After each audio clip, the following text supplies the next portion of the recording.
跟住教大家一個深蹲嘅動作，首先打開雙腳，同膊頭一樣闊，慢慢蹲低，然後兩隻膝頭哥向住腳尖。好啦，我哋想象自己抱住一個小朋友，垂直向下嘅，側邊睇睇，抱住個小朋友垂直向下，向後坐低，盡量保持一個90度嘅角度。唔得嘅同學仔可以少過90度，唔使踎咁低噶。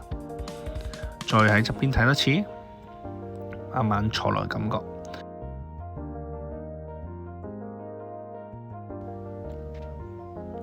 保持到你覺得攰嘅時候，就可以慢慢企翻起身啦。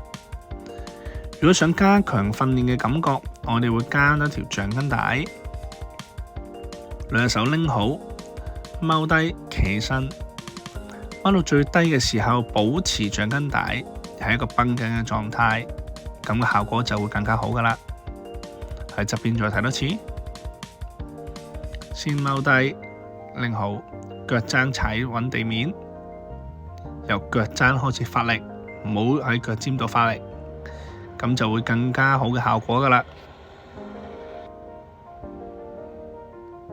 重複嘅動作，直到你感覺到疲累，你就可以休息噶啦。